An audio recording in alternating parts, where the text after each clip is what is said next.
They laughed when they saw the book in my hands. Grown men. Smirking. Whispering.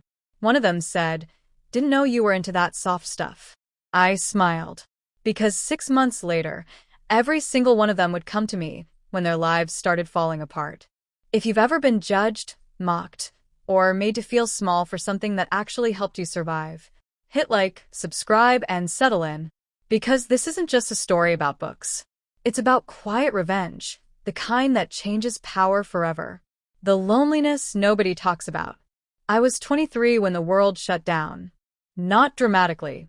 Not with explosions or sirens. Just silence. Days blurred together. Morning felt like evening. Evenings felt pointless. I was an introvert, the kind people assume handles isolation just fine.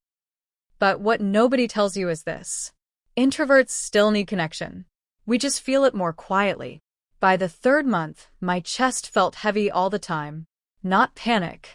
Not sadness exactly. Just emptiness. I didn't miss crowds.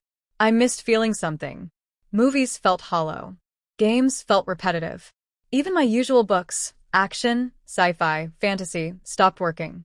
Heroes saving worlds while never actually feeling anything. And that's when one night at 2:17 a.m., I downloaded a romance novel.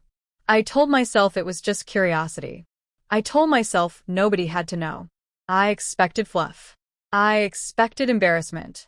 That I didn't expect was to feel seen.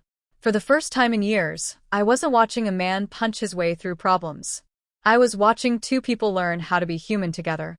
I felt my throat tighten. My eyes burned. And I hated myself for it.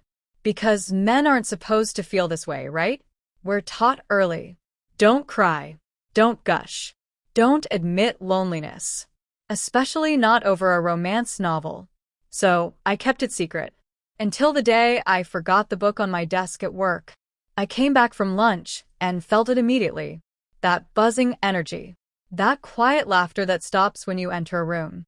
One coworker smirked. Another raised an eyebrow. Then came the comment. "Didn't peg you for a romance guy." Laughter. Someone else added. "What's next? Poetry and scented candles." I laughed along. But inside, my face burned. My shoulders tightened. That old, familiar shame wrapped around my ribs. They weren't just mocking the book. They were mocking me. Something I loved. Something that helped me survive. And that's when I made a decision. Not to argue. Not to defend myself. But to outgrow them. More books. More stories. And something strange happened. I became calmer. More emotionally aware. More articulate. While they joked, I listened. While they bragged, I observed. I noticed things. Who was unhappy in their marriage? Who felt emotionally invisible? Who was quietly falling apart? They mocked romance, yet complained their partners didn't understand them. The irony was delicious. Then one day, during a team meeting, something happened. Our manager asked for volunteers to handle client communication. Normally, nobody wanted that role. I raised my hand. The room went quiet. I spoke clearly, empathetically, confidently. And for the first time, they listened. Client requested-me. Conflicts de-escalated because I actually knew how to communicate feelings, while others dismissed emotions as weak. I treated them as data. Useful. Powerful. The same guys who laughed at me, they started coming to my desk. "Hey man, how you talk to someone without it turning into a fight?" I never mentioned the books. I just smiled. The moment of payback. The real payoff came during a company retreat. A casual conversation turned into relationships. Someone joked, "You're good with this stuff. What's your secret?" I didn't hesitate. I read romance novels. Silence. No laughter this time. Just realization. One guy looked embarrassed. Another looked thoughtful. And the one who mocked me first? He stared at the floor. Because by then, I was the one people trusted. I was the one being promoted.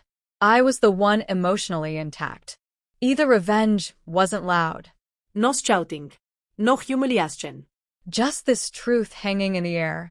They stayed trapped in the same emotional prison. While I walked out quietly, book in hand. The things society mocks first are often the things that make you whole. And sometimes the best revenge is becoming someone they can't laugh at anymore. If this story hit home, like the video. If you've ever been judged for what you love, Subscribe. and tell me in the comments. Backhand index pointing right, what's something you were mocked for that secretly made you stronger? Because trust me, those stories matter.